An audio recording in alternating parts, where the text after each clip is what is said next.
Hey everybody, Jazzy here. It's been a little over a year since Thrill of the Grill concluded, and I decided that it's time for a new recap series. Now, a couple months ago, I streamed a boss run as Wirt during the Terrors Below update.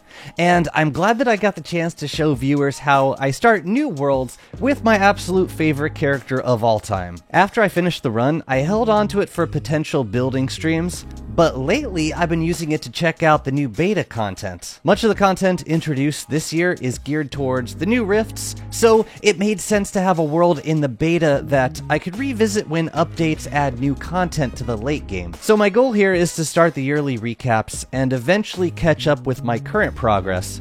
And that'll be my way of showcasing all the new content in the series. So I'll likely leave the series open-ended and add on to it as new updates add new content to the late game. Fair warning, I did not activate either of the rifts until after beating all the bosses. Wirt could have benefited from the Shadow Rift gear with some of the lunar boss fights, but because she has Myrmgards, I didn't think it worth the hassle at the time. Also, big thanks to Revmun and Nocturnal Cabbage for their winning name ideas for this series. Because the vote was completely deadlocked, I got to pick my favorite out of the two. So, I present to you my new Wirt series, Myrm on the Moon. Here's how I set up the world. For the boss run, I'm gonna set the death timer to instant, so there will be no resurrection allowed until the final boss goes down. Starting variety, I set to classic, so we start with saplings, and basic regrowth turned on so that we get grass and berry bushes regrowing. I'm also gonna set Mactusk camps to more because nobody likes a one walrus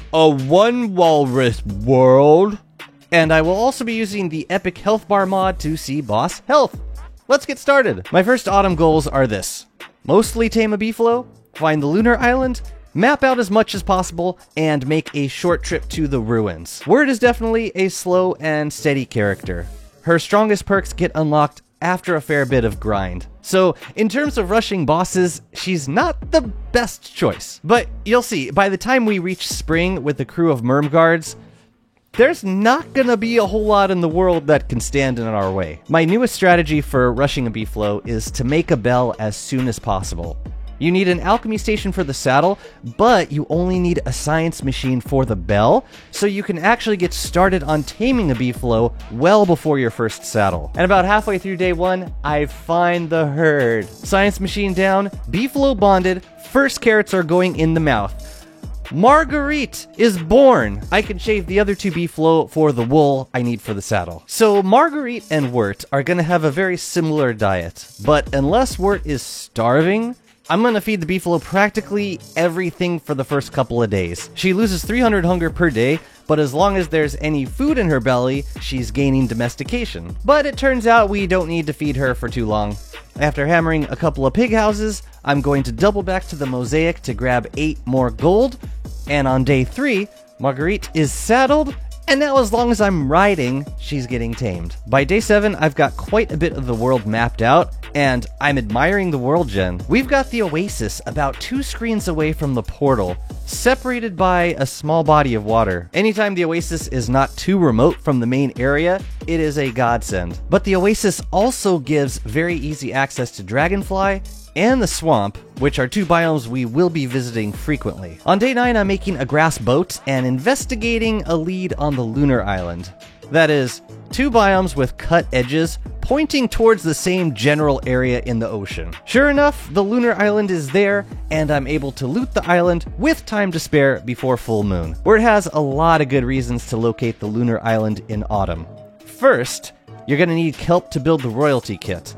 But also, stone fruit and kelp are 2 of the best food sources Wirt can find, and they will provide lots of food for Wirt and her Myrms all the way through winter. I'm also going to chop these logs on the beach so we can row around with driftwood oars. Back on the mainland, it's day 11, and I have no nightmare fuel for Chester. So I'm frantically jumping through a wormhole over and over to quickly lower my sanity and fight nightmare creatures. And then I realized we were back at Mosaic anyway, so I went ahead and dug up the graves. On night 11, we were able to get Glommer and Shadow Chester. For the early game, I'm gonna base in the swamp so I don't have to transplant any turf, But later I will be setting up in the Oasis. It's way too good of a location to ignore. Day 13, I throw down the DIY royalty kit, and with a little more beefalo wool, we can eventually make a king. Before I get to grinding for Merm Guards though, I want to make a trip to the ruins before winter. I want to come back with a crown, a construction amulet for the good saddles,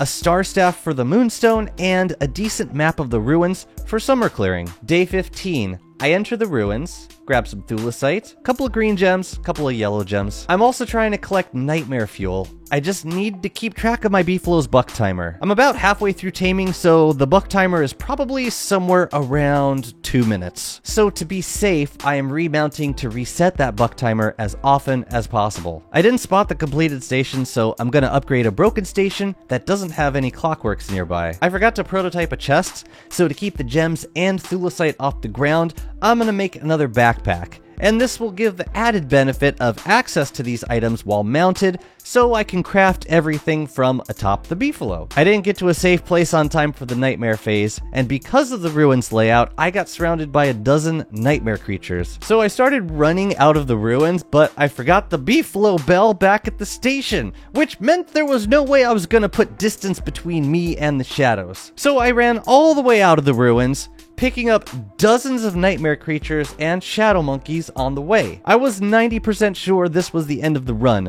Frankly, I'm still getting used to these new ruin set pieces that have significantly increased the amount of nightmare lights in practically every ruins generated. The ruins actually used to be safer during nightmare phase than the village biome, but these days, it's right up there with single player ruins in terms of just over-bloated hordes of nightmare creatures. It feels rather unbalanced in its current state, and I hope that World Generation can eventually find a happy medium. Maybe, like, space out these biomes a bit more so that you're not triggering a dozen nightmare creatures if you attack one of them. I ran for so long that I was able to lead the shadow creatures into the Lunar Grotto to despawn them. It doesn't work for the monkeys though, so I gotta keep running.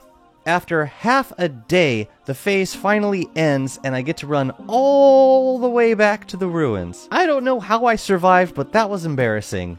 I'm just thankful the beefalo slept through that whole ordeal and it was unloaded, so it didn't even shake its saddle. Back on the surface for the final days of autumn. I'm going to finish building the throne and make a Merm King. Now it's time for the guard tower grind. I'm recruiting some local swamp merms and we're going to begin purging the swamp of tentacles. Any fish that drop from merms that die, I can gift to the king for a chance at more tentacle spots. My goal is to build 15 guard towers. That will be enough for every surface boss fight I plan to use merms for. Day 23.9, Marguerite became a fully tamed ornery beefalo. This is absolutely a new record for me. I think my last one was like a full day later. A perfect tame takes 20.8 days, and I probably could have made better time if I hadn't left the bell in the ruins. Still, I'm not complaining.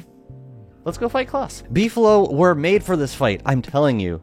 You'll see me do a lot of inventory switching during these fights, which allows me to shorten the attack animation of the beefalo, and in effect, attack faster. If you're interested in the theory or the technique of animation canceling in DST, I'd recommend you watch my video on that very topic. Loot from Klaus was nothing super special, just a bit of extra charcoal and a Krampus sack. It may have been around this time that I decided maybe this world might be worth not burning to the ground after killing Toadstool. If the game ever feels the need to signal this to me, a Krampus sack from Year 1 Klaus is a very straightforward, message received. By day 30, I had assembled the shadow pieces, and that night, we get our yearly Cyclopean visitor. No merms needed when you got a big, beautiful, hairy, and I dare say, quite ornery beefalo. So because I am so smart and totally didn't forget to bring back gears from the ruins, I figured I'd crack the shadow pieces on night 31, which will spawn, some extra clockworks, and even get me a purple gem. Also, because I am unfathomably intelligent, I decided to leave the rook alive in case I wanted to farm wood. Never mind the merm guards. That rook, though. Unfortunately, my omnipotent wisdom led Shadow Chester directly through the rook's charge, killing it nigh instantly. Now, interestingly enough, when Shadow Chester dies, the items don't fall out because they're tied to an inventory that exists in the Shadow Realm. And because there are no magician's chests in the world, then I, in my incontestably supreme abilities, have effectively soft-locked the contents of Shadow Chester until the next full moon. Fortunately, I didn't have too much important stuff in there. Only all of my pigskin, 3 mandrakes, and the Deerclops eyeball. Yeah, this is going to make things a little harder for spring, but at least we're Wirt, not WX. Now, merms don't come out of their homes in winter unless they are, shall we say, prompted? All you gotta do is wait until dusk, torch their home, then extinguish with a watering can. The merms will stay out and you can befriend them as usual. On day 33, I am placing down a Flingo along with my very first guard towers. And the more merm houses I build, the faster resource gathering is going to be. But we keep killing tentacles for spots and we keep chopping wood, taking a break to craft an umbrella for Wirt. Hey, at least we could maybe give it to Pearl later. We'll see. But by day 40, I have 15 guard towers assembled, right on time for the shadow pieces. My initial intent was to save the knight for last. The knight is the only shadow boss that doesn't do splash damage. So if you're using followers to kill them, it's generally the best choice. Unfortunately, in phase 2, the knight landed a hit on me, which prompted the merms to attack and kill the knight. So we got a tier 3 bishop, which is going to absolutely shred my merm guards. By the end of the fight, they had all been decimated, and I was praying that my Beeflo's health would hold out until the end of the fight. Which it did, thankfully. So the weird thing with the Shadow Bishop is that every time it attacks, it drops the aggro of every mob that was targeting it. So if you don't retarget the bishop after it attacks, then there's a chance of your followers picking up a new target. So unless you're really good at avoiding getting hit by the tier 2 knight, I'd probably recommend killing the bishop first and then the rook. But let's keep the bosses rolling. So Wirt's gonna get some new merm friends and jump into the fight with Bee Queen. My goal in this fight is to stay close enough to keep the boss aggroed on me and minimize the amount she attacks my merms. This will help keep the merms alive for longer while they do all the damage. Just in case a merm gets distracted by a grumblebee, I am occasionally sneaking in an attack on Bee Queen to refresh the targeting. There's really not a lot to say about this fight. 15 merm guards with a live king is plenty of firepower to take down Bee Queen. Just keep the boss's attention and keep retargeting the merms. She goes down hard, and the jelly beans, the bundles, they're all ours now. While I got the merms out, we are going to farm some down feathers. The mosslings don't run away from merm guards, so it's really easy to kill most of them before Moose Goose is even summoned, and that'll save you cleanup time after Mama goes down. We're also going to put down Eye of Terror while the merms are feeling feisty. This fight takes 33 seconds.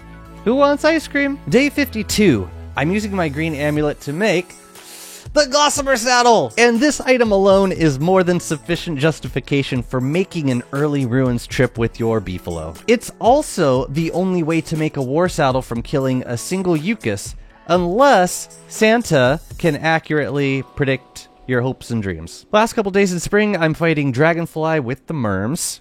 As merms do. I'm trying this with no walls, and I made a handful of ice staves for the larva. The trick with merms is that as soon as you freeze a larva, the merms are gonna hit it. So after you freeze the last larva, you have approximately 2 seconds of boss animation before Enraged Dragonfly stomps your hard-earned merms into the next life. So pan flute on the ready, and try not to get overrun by the larva.